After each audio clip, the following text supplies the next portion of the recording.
Gift Biz Unwrapped, guest episode 414. Customers like to see the founder. They like to see the face behind the brand. Attention gifters, bakers, crafters, and makers. Pursuing your dream can be fun. Whether you have an established business or are looking to start one now, you are in the right place. This is Gift Biz Unwrapped, helping you turn your skill into a flourishing business. Join us for an episode packed full of invaluable guidance, resources, and the support you need to grow your gift biz. Here is your host, Gift Biz gal, Sue Monheit. Hi there, it's Sue, and as always, I'm thrilled and honored that you've chosen to spend time with me here today. We've covered so many facets of a handmade product business over the course of the years, and today is no exception. We've talked about how to start and grow your business, stories from many of you who have done just that, how to choose and use social media sites, build your website. Oh my gosh, there is just so much information here for you, but not necessarily at your fingertips. So, I've made a tool for you that categorizes by topic the episodes of this podcast, but only the ones that stay relevant over time because, yes, let's face it, there are past shows that just don't work anymore for us today. The world is changing so fast, right? You can use this tool to zero in on whatever topic you need at the moment. Do you want to hear from others in your specific industry? How about details on Pinterest or setting up an email strategy? You can now easily find the right episodes and create your priority listening roster. Consider this your Gift Biz Resource Center at a glance. It's a Google Sheet, best viewable on your computer versus your phone. Make sure to look on the bottom where there are 5 separate sections for easy topic reference, kind of like chapters of a book. It makes finding the shows to help you with what you're working on right now so much easier. To access this free resource, go to giftbizunwrapped.com/topics. Today, I'm bringing back a past guest to address a topic that deserves more attention, because understanding and utilizing this strategy can help you more easily create customer communications and add depth and variety to the messages you send out. This applies to all touch points from social posts, email content, and what you include on your website. What I'm talking about is user-generated content, and Lauren has niched down her business to focus solely on this. To be honest, I entered into this conversation with the idea that what we were talking about was one thing, and Lauren expanded on it by defining user-generated content in a much broader way. So you're going to hear both what I expected to cover and more. We'll start by sharing this new updated definition of user-generated content, and then dive into the specifics and applications you can use and apply to your handmade business.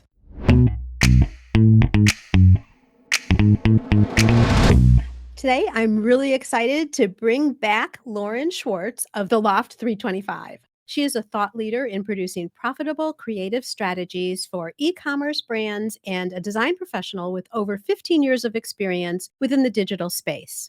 Lauren's passion lies in generating top-performing ad creatives. She's personally led the creative strategy for top brands such as Love Wellness, Needed, Kate Farms, and AutoBrush.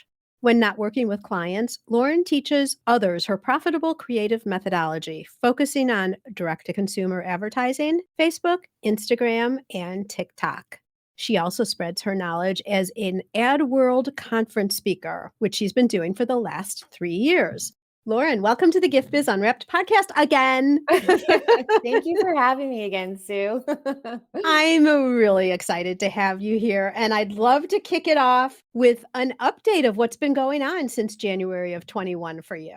Yeah, a lot. It's just been busy. I kind of restructured my business a little bit, really focusing on user-generated content, content creation, working a lot with brands for TikTok and really just helping them figure out a better strategy on how they could actually utilize content creators for their paid advertising. So we still work with brands doing ads utilizing their existing creatives, but we really did a focus on user-generated content really heavily last year in 2022, just because, again, TikTok has been such a huge uprising, I guess, within the paid space. So really started to focus heavily on that.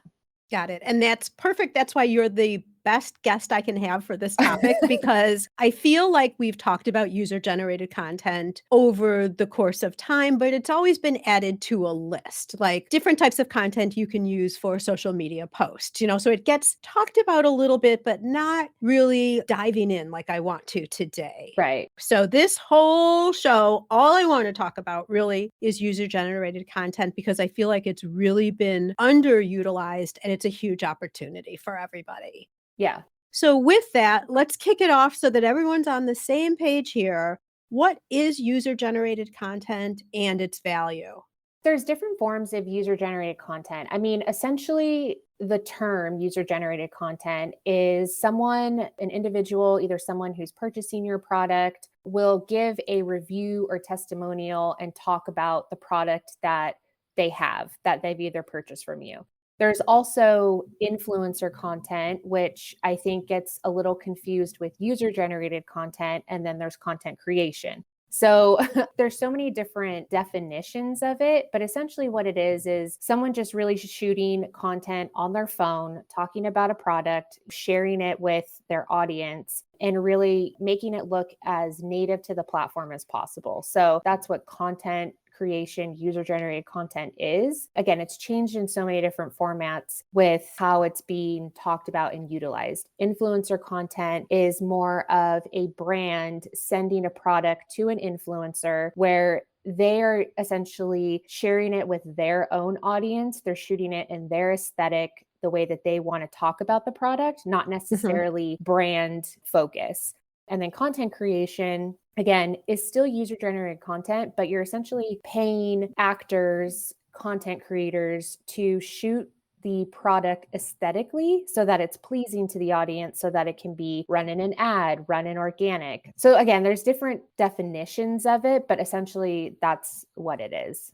Okay, I'm glad we started there, because when we have brought this up on the show before, user-generated content has always meant content coming from somebody who is using your product. Right. And what I'm understanding from you is that's a subset of it. So it could be coming from a customer. Right. It could be coming from an influencer, either micro or macro, because there's both that we talk about these days. Mhm. Or it could be content that you're creating yourself is still user-generated content, right? So it's all three of them together. Basically, yeah. Basically. Yeah. Okay, so that's really good, because now we're all grounded. I needed to be regrounded in what this was too, or what we were going to be talking about. So how do we approach all three of these? Should we be using all of them, a portion of them? Like, get us started if we're not really understanding what this could all mean in application to us as product-based businesses. Yeah. So again, I would say obviously influencer content, that's going to be a lot more expensive. I would say influencer content is more focused around brands who have larger budgets. So I would say in terms of a handmade business or product-based business, I probably wouldn't go the influencer content route. I'd probably stick more to the content creation, user-generated content. I think with the user-generated content, if you're getting started, again, it's always great to reach out to your customers. Ask them if they would send you a video testimonial, how they like the product, how they're using the product, where they've put it in their home or how they've used it. And reaching out to your audience is definitely great to do, because again, like, it's giving that welcoming sense of, okay, well, I want to hear from you. I want to know how you like the product. The only thing with that though is that a lot of times customers don't know how to shoot content. Unfortunately, that's engaging. And so with that, you get content back, but a lot of times it's either a 30-minute video or people are rambling or they don't really know how to shoot the product. And so it makes it really hard to kind of pull those snippets out for a brand to actually use. Whereas if you are paying a content creator to shoot content for you, that is specifically their job. Like they will receive the product, know how to shoot it so that, again, it's very engaging. They know what kind of lighting to use. They know what kind of scripts they need to say in order to make your product sound very enticing and exciting. But then they also make it look very native to the platform. So again, yes, you paid that person to do it, but they've made the video in a way that looks like they just natively posted it to the platform. So as an audience member, if you see that, you look at it and you think, oh, okay, great. Like this is someone who has purchased the product and they know like this is what the product's about, basically. So you're using actors in your photos or videos, really? Yeah, basically. I mean, these content creators that have really come up within the last year, that is essentially their job. They are paid actors to basically shoot product and testimonials for these brands to make it look native to their platform so that they can share it organically or through paid media. Okay. That sounds awful expensive, Lauren. I'm just telling you what I know all of the listeners are thinking. Yeah. Like, what do you think for a small business of any level? Because we have people who are just starting and people who are well established with decades under their belt. But I don't think we often think of the value of paying. Yes, we pay for product shots that we're going to put on our website, but we don't always think about paying for advertising and actors and Yeah. content creation, if you will. hmm Is this a new thing that's coming and is it kind of going down to smaller brands or what are you seeing with that? Yeah. I think for smaller brands in particular, like it's scary to think about. It's just like, oh man, like another thing I have to do to get my business out there. I don't necessarily have the budget. I think the best thing a smaller brand can do is, as an owner or a founder, get in front of the camera and start talking about the product yourself. A lot of times customers like to see the founder, they like to see the face behind the brand. And so I always tell people, like if you're just starting out, you as the owner should start because again, like they want to see the raw content of how the product's made or what items you use to make it, kind of like behind the scenes things. And a lot of people resonate with founder videos. So it's a cheap way to get your product out there. You're a founder, you already know everything about the product. So you don't necessarily have to pay anyone to talk about it. And then I would say for using these content creators, there is a lot of content creators that you can use that don't necessarily charge you a lot. Sometimes they just want to swap for free product. And again, you can kind of do a trade. I'll give you product if you send a video for me. So there's different ways that you can do this. I would say that I would invest in it if it's something that, if you're already investing in product photography, product video, I would definitely set aside budget for content creation because the way that social media is going, Instagram videos are huge. It's video everywhere. TikTok video, it's shorts, YouTube shorts. So it's definitely a value that you will see if you put the time into it and invest the money in it. So I would definitely say it's something that brands should be doing. Well, and maybe you invest in a higher quality video that again looks very authentic and in line with your brand, but only placing them in certain places and something that you can use for years. Right. It's not every single time you make a new product necessarily. So if you create the content of that video to be something that's more quote unquote evergreen, then that investment goes further for you. Exactly. Yes. And so where would you advise someone to put those types of videos, the evergreen ones that you have paid a professional to do? Where would we place these videos? I would probably put them on my website. I mean, there's definitely Mhm. sections of the website that you can put it on. I would definitely add it to my Instagram, a social media platform that you essentially can have someone talking about it. Even your product pages, really. If you have your product page and you're scrolling through and you have someone giving a really great testimonial or video, adding that element of video into your product page, people will watch it. They want to see someone using it and talking about it. So that's definitely a place that you could add all these videos to, especially the evergreen ones.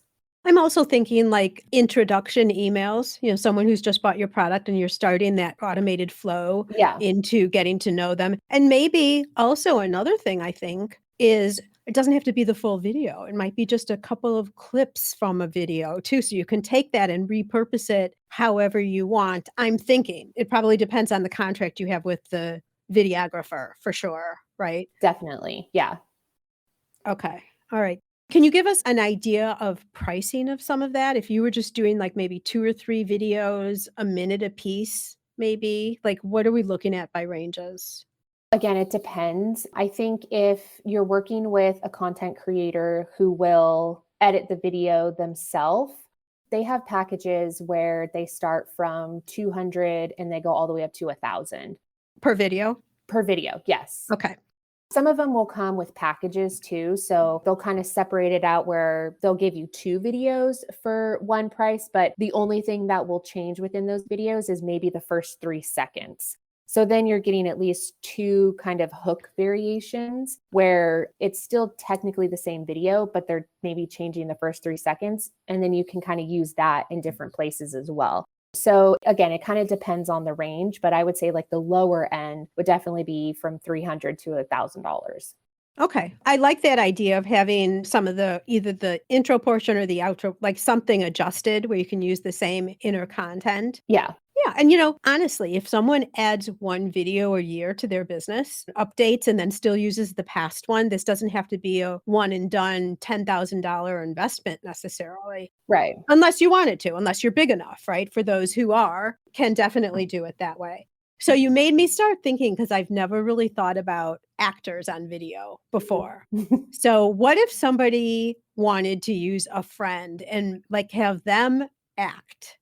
Yes, you can definitely do that. The only thing with that is that if I were the brand and I am utilizing a friend, the main things I would look for when kind of outreaching for that sort of content, I would look at their socials. I would see how comfortable are they actually talking on camera, because a lot of times people will get on camera and they freeze, feel silly. They don't know how to act. They feel like they are quote unquote acting. And so it's just awkward. There's so many people right now that are posting reels and stories. And I always look at if you are very natural in front of the camera already, then you can be coached. And so if someone's giving you a script on, I want you to talk about this product. This is how do you use it? How do we talk about it? Or if they want to do an unboxing, they can essentially shoot themselves, talking and also shoot themselves doing an unboxing. So it's definitely something that they can do. But in terms of looking for people who are actors that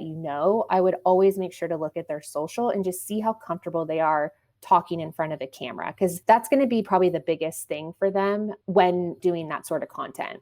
Yeah, and I'm thinking more like if you have an acquaintance or someone, to your point, you've kind of filtered out that they're natural. Right.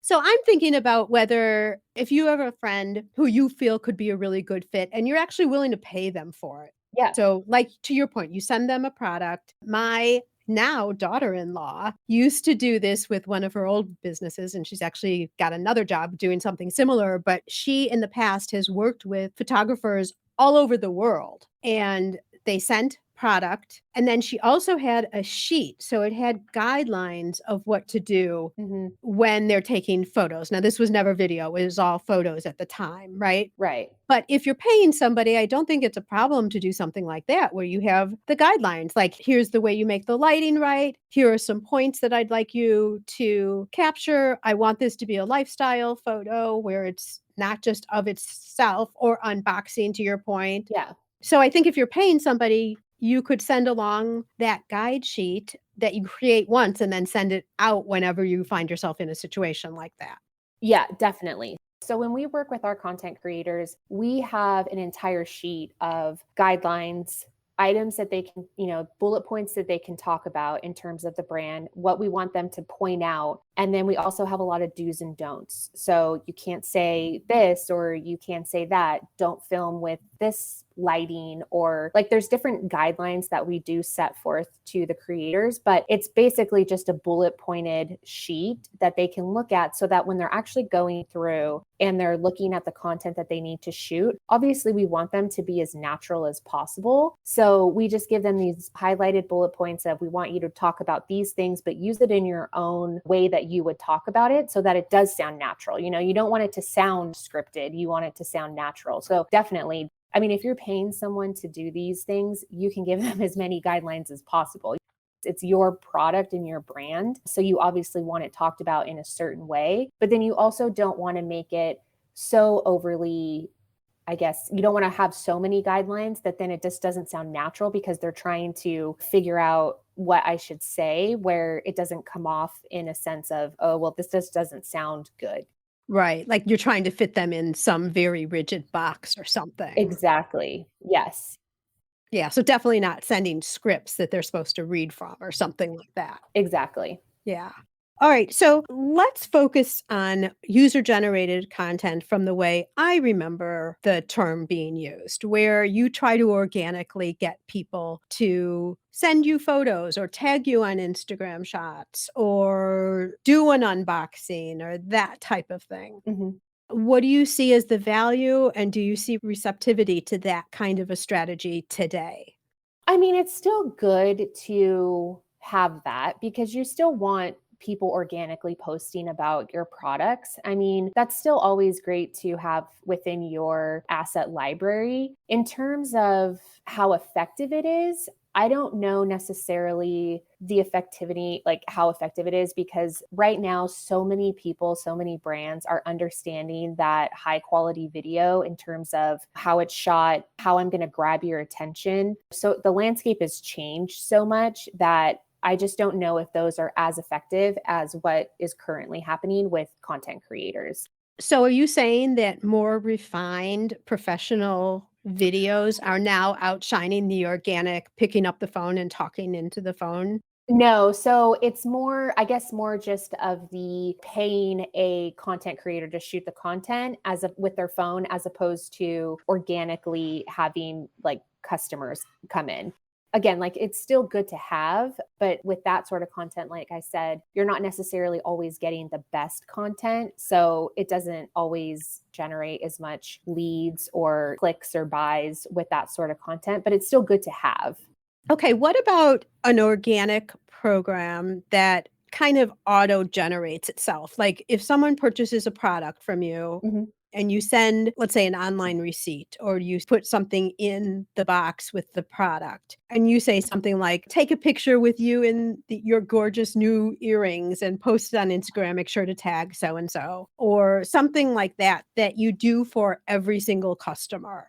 Mhm. Reviews, another perfect one. Yeah. Love to have you review online, and then people will take sometimes those reviews and throw them up on social. Mhm. What do you think of those that are kind of baked into your communication strategy with customers? Yes, definitely. I don't think that's, again, it's still great to have that sort of organic people taking photos, people giving you authentic reviews. I necessarily don't think that it's a bad thing to do. I would always have that in your strategy because, again, you're still getting content organically that you can use within your socials. So, yeah, I definitely would say still keep that.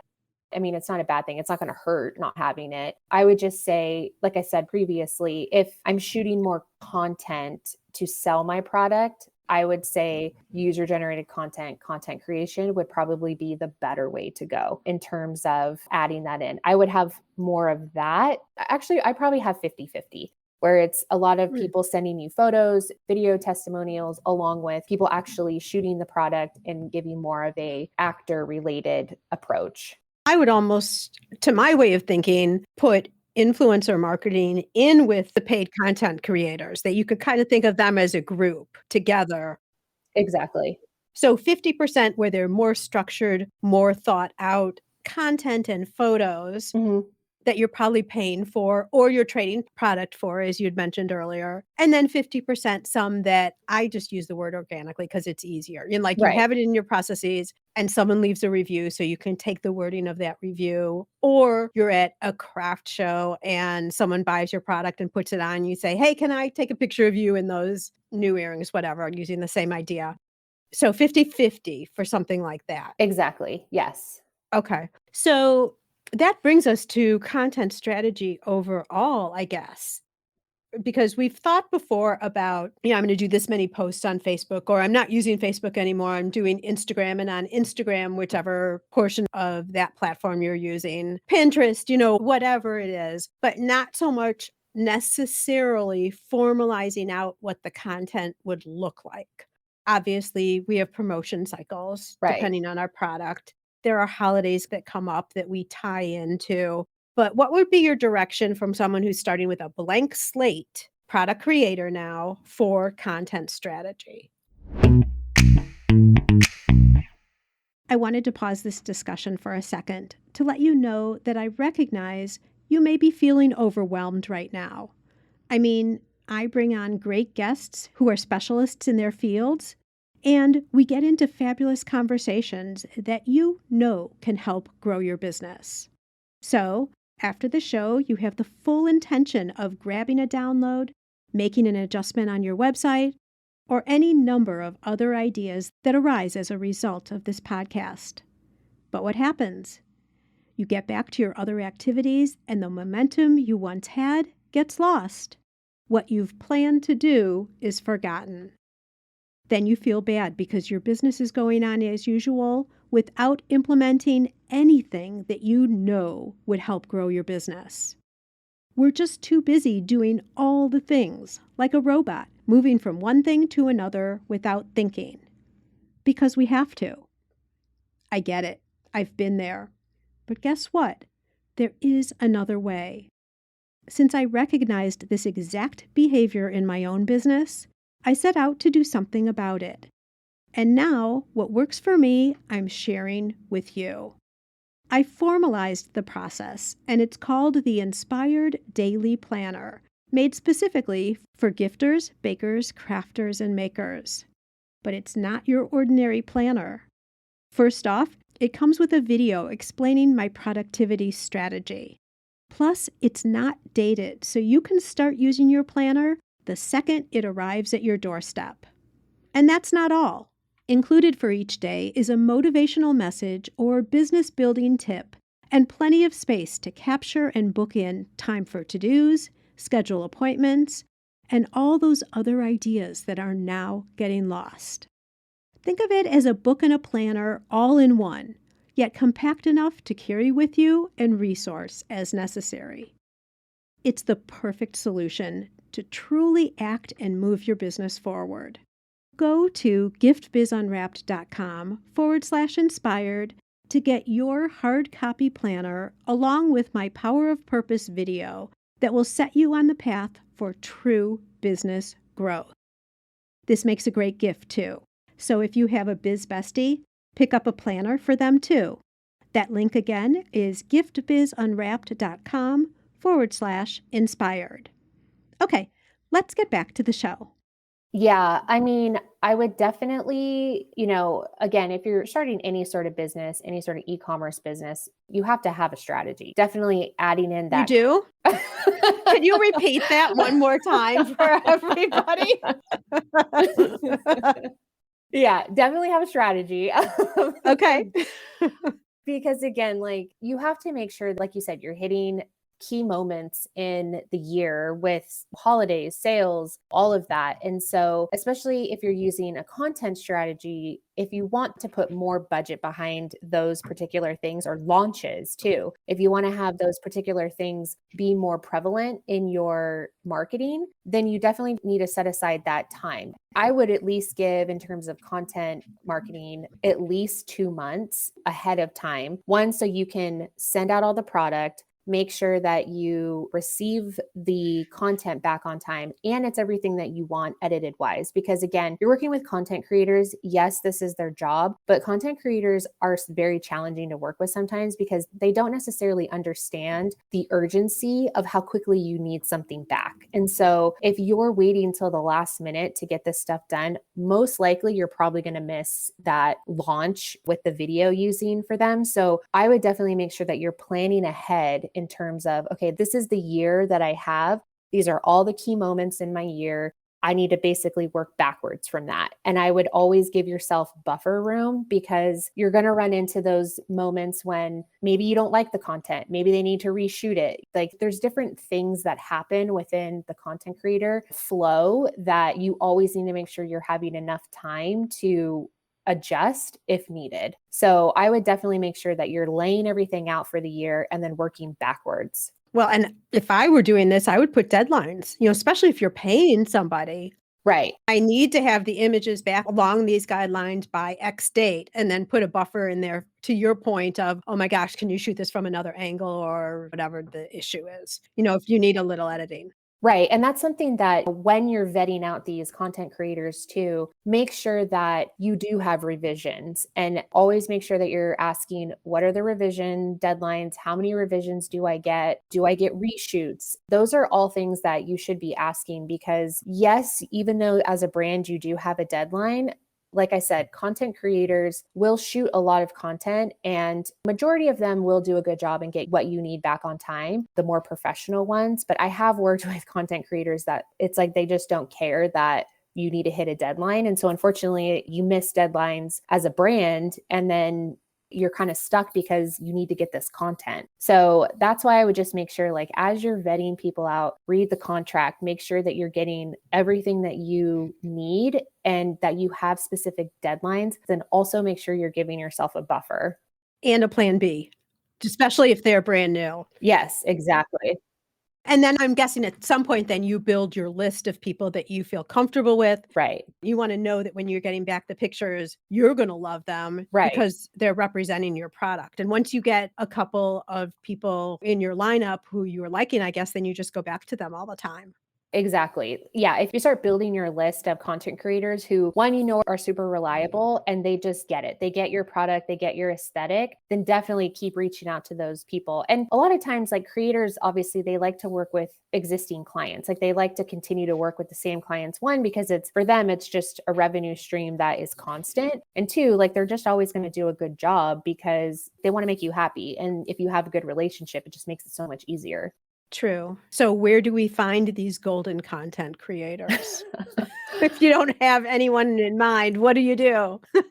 Honestly, I mean, it's a lot of trial and error. I'll be honest. It's not easy. With last year, so many content creators popped up. I feel like everyone's a content creator now. So really, it's a lot of back end work on your side to get the people that you want to work with. A lot of times I'll make sure to get their portfolios. You can even ask them to reach out to past clients, see how they work with the client. Are they reliable? And I mean, really, it's a lot of obviously Instagram. You could literally search user generated content, UGC on these platforms to find creators. TikTok is a great one to use. Again, it's a lot of outreach at the beginning.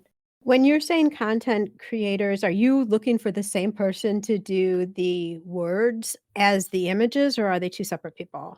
The words in terms of the content, like if you're doing this for social, what the words are, that's separate. We're just right now talking about the images, right? Yes. Okay. All right. So I'm also thinking, just as I'm trying to brainstorm, if we're part of different women business organizations, you could potentially find people there. Definitely. Every local chamber and like small business group probably has a photographer, right? But not necessarily a product photographer. Oh, totally. Yes. Although if you gave them direction, maybe they could help you. But I'm also thinking of some of the larger online groups, like some of the women's groups that I'm part of, definitely have photographers. And I'd love to give them the business. And you have that connection because you're part of the same group. Yeah, definitely. That could be another place to look. Yeah. And I would even say, like, I have honestly reached out to people in my industry of who I've, not necessarily worked with, like not really competing against each other, but we are in the same realm of business. And I've reached out to them and said, hey, like, is there anyone that you can suggest? I'd love to work with them, give them some more work, basically. Yeah. If you reach out to people who are in your industry, most of the time people are going to be fine giving you connects because one, it's helping their business. It's a good referral. Maybe they have some sort of referral fee or something. So definitely reach out to people who you know within your network. It can't hurt to ask. What do you think about using something like Upwork or one of those? Yeah, I mean, you can definitely use those. I mean, I don't have anything against Upwork. I mean, I think it's a great platform. It's definitely inexpensive. Again, I would just say, as you're looking through it, just make sure you're checking their content, checking their references, and that they're just good to work with. Right. Okay, back to our strategy. So we plan out for the calendar year, the specific points in time. Maybe we have a product launch. Everybody based on their product has different times of the year that are important to them. If you sell woolen sweaters, you're probably, the spring isn't going to be your time, right? Yeah. Where it is for weddings, wedding cakes. So everyone has their different calendar. So you can't take someone else's calendar and state it as yours. You have to really think through your year. And then you were saying, like, 2 months before, something like that, start thinking of what the photos should be, outreach then. So you would have wanted to identify people earlier, Yes. outreach them to get the photos in, and then you're able to go from there. Exactly. Yes. Okay. And then we've talked about, if it's a customer circle back type thing, like a referral or something like that, that's an ongoing thing. Right. Yes. And you've shared with us a really good strategy about 50-50. What about a mix in terms of video versus carousels or just single posts or reels? Like, what do you think about that mixture? I mean, I would definitely focus more on video and reels. Video, again, it's such a huge, people are more interested in your stories and video than they are scrolling through your feed. I always tell people, don't neglect your feed with photos because you still want that great looking carousel images or photography on your feed, because if people go to your page, obviously they're going to scroll through and look at all that stuff. But in terms of video, I mean, video is definitely very important right now. Video is taking over social media. And it's not going anywhere. It's getting more competitive with what people post. So I would definitely make sure that you're focusing heavily on video as well. And this always changes, and it changes by platform. So once you have something set, just be aware, I guess, of different platforms, what's hot on one platform versus another. I like to say that there's always, especially if you're doing a lot of content for social media specifically, is have your experts on different platforms so you've got everything covered. Because if something's super important, everybody at some point is going to talk about it. Right. You don't have to follow a million people who are Instagram specialists versus having one who's Instagram and maybe one who's Pinterest or something like that. Just have people you tap into so because I have heard recently that on Instagram, stagnant posts are getting bigger results right now than reels are. But that could be for like a neon second. Like, it could be there for half a second and next week it'll be totally different. Exactly. And at some point you have to say, I'm going to do the best that I can. I'm going to get things up and not just have to do the quote unquote right thing, because then you'll never do anything. Yeah. And it's focus on the platform. The other thing too is that because there's so many platforms, I feel like people look at all of them and are like, I need to post on every single one and I need to make sure that I'm on every single platform. And I don't necessarily think that's true, because you need to focus on the platform that is driving results. So let's say you're on Instagram and you're on TikTok, you're not really seeing a lot of growth. You're not really seeing a lot of engagement on TikTok. Maybe that's not the platform for you. Just focus on Instagram and Facebook. Same with Pinterest. Like if you're seeing more engagement results on Pinterest, maybe focus your efforts on Pinterest. I would say to brands, focus on a platform that's going to get you the results first, and then you can go into another platform and start learning that one, because every platform is different. The way you post on the platforms is different. TikTok is very different from Instagram. There's a way to focus on that. There's a way to shoot content for that. So you just can't be a pro at all of them. And so just really make sure you're focusing in on the ones that are working for you, and then don't stress about the other ones. That's truthfully my advice.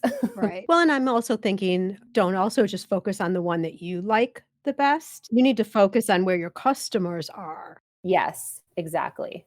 For personal, you can focus wherever you want. But Right. and I like that. When I first heard that, it just made me feel so much better. Yeah. Like just one platform, get your strategy down, get consistent, know what you're doing there, and then layer another one on from there Right. and go that way. So much easier. Yes. And I mean, really, when you think about it, it's like they're not going anywhere. The platforms are only getting bigger. So it's like, again, like just focus on the one that you're doing the best on, and then you can start working on another strategy.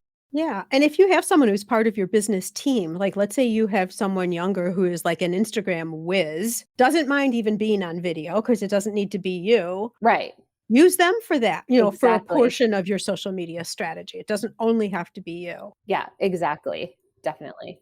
Yeah. Okay. What do you think when we're talking about content? What do you think about the actual images themselves? Should they only be product specific images? Should they be lifestyle images? What about if I'm out at a craft show? Should I have someone come and professionally video that show for me? Or what do you think about all those different types of content imagery? Yeah, I mean, if you can afford that, I would definitely say do it. I mean, again, it can't hurt you. I would, again, always have a mixture of organic looking content where it's people taking photos with it, you taking photos, professional photos. Again, I think it depends on the brand, it depends on the product, it depends on how you want your feed to look. But I would say, obviously, the more images you have or the more the variety you have, it just shows, again, people using the product, people, a nice photo of the product. I would just say making sure that you have a variety of photos, because really at the end of the day, it's only going to help you. It's not going to hurt you. Mm-hmm. And then you can really see like what's resonating with people as you're posting these. Truthfully, that's how I would go. I would just diversify all of it. Okay. And you still want to stay on brand. Like you don't want one Right. picture to be really bright light and the next one in a dim, dark place or, Yeah. or a really blurry picture or something like that. So quality and consistency of the images, like not a different filter on every Yeah, photo, exactly. like none of that. So it all still looks like your own brand, right? Right, exactly. All right. So consistency with the images, the way things are looking, the way you word things should be similar too. Like you can't show up as one type of a voice and then be another voice. But all of this is things that we know too with regard to social media and content creation. Right, exactly. So you're talking about how you know whether what you're doing is performing for you. How do you analyze a post to determine that? A post or a video or whatever you're putting up? Yeah. So if you have a business account on Instagram, you can go in and measure your analytics. And so one of the biggest things to view is what's the engagement on it? How many impressions are we getting? Are we reaching new audiences? The Instagram platform, in terms of analytics, they have a lot of great resources. If you're running on a platform too, some of the other platforms like Planoly or Later, those ones also have a lot of engagement metrics too. But I mean, you can see, are people commenting? Are people resharing? Again, what's the engagement metrics that people are having? And then you can see, okay, this post maybe only got, I don't know, like 100 sessions or engagement, whereas like another video or photo maybe got 300. So it's like that sort of content you can start to look at and see how people are responding. And then you can kind of restructure your strategy of, okay, well, this is starting to work. Maybe I start posting similar things to this. I wouldn't go all in on that. I would just start trickling those in and then seeing again, like, how is this working? It's an iteration of what was performing. Again, the algorithm changes so much on Instagram. Sometimes it's really hard to to make it effective. But I think as long as you're getting those shares, comments, likes, like those are all things that are really good metrics to look at so that you know how my posts are doing. Mm-hmm. Okay. And the other thing is if you have a post, especially with a video that you've paid for creating, Right. and it's worked really well, I know that you can repost that after a certain amount of time. So it doesn't have to be like a one and done type thing. either. Definitely. You can put it in different places, like you could put it in Pinterest and on some social sites, but then you can also, let's say it was 6 months ago, you can bring that up again and post it as a new post too. Definitely. And on, let's say reels or stories, I mean, you can even add a new thumbnail, which again, when you're scrolling through the feed, it looks different, even though it's the same video. People are still going to interact with it because it's like, oh, it's a new post. And people that maybe didn't come 6 months ago will think it's something completely new.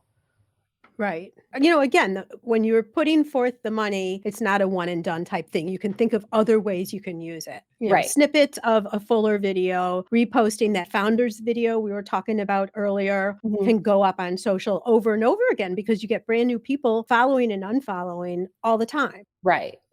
It's not like everybody who saw it the first time is like, oh, well, I already saw this. Yeah. It's going to be new people. And some people who saw it before get to see it again and probably pick up something different. So all of that is good and makes this worthwhile, the whole point in investing in content creation. Right, exactly. Okay, what would you say overall to someone who hasn't really thought about it this way yet? Because I guarantee you, Lauren, there are a lot of people who it is like on the fly. Like this week, oh my gosh, I'm launching my new product out. Or, you know what? I think I'll show everybody what I'm making this week. And then they just, it's an afterthought. The content creation is an afterthought. Right. What's the value of planning, putting some structure behind it, as we've been talking about today? I mean, the more thought and planning and structuring you have, just the better results you're going to get. I do think, yes, you can get good results on the fly, but if you have an actual strategy set in place, I just think you're going to get more for your money, more out of the content. And eventually it's just going to start performing better because there's a strategy behind it. And so that's the biggest thing that I think anyone could take away is that if you're starting with content, sit down, take the time, create a content strategy, because really at the end of the day, it's only going to help you.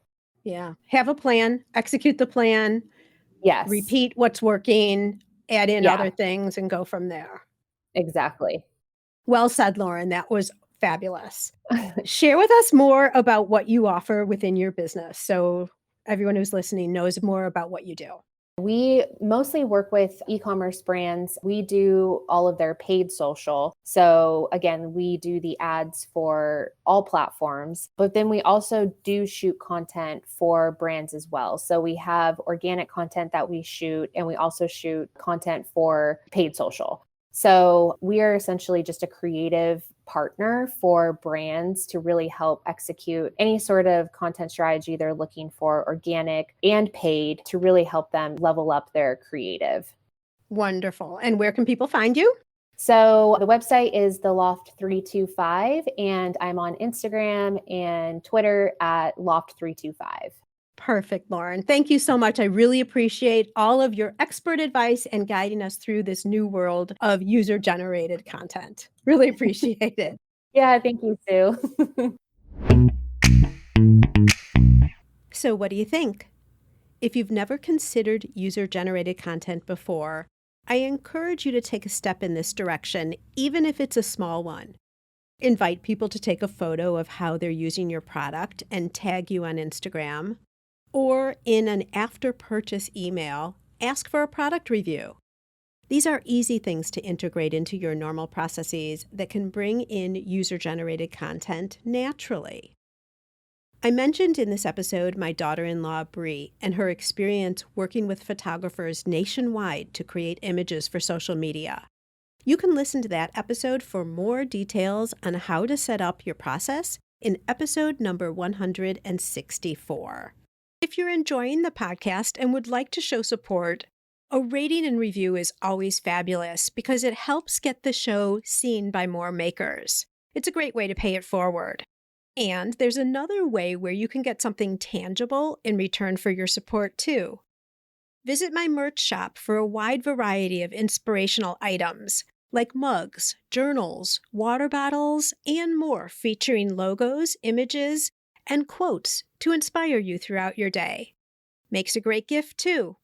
And we've just added some new products for the season to the shop. Turnaround is quick and the quality is top-notch. Nothing but the best for you. Take a look at all the options at giftbizunwrapped.com/shop. All proceeds from these purchases helps go to offset the cost of producing the show. And now, be safe and well, and I'll see you again next time on the Gift Biz Unwrapped podcast. I want to make sure you're familiar with my free Facebook group called Gift Biz Breeze. It's a place where we all gather and are a community to support each other.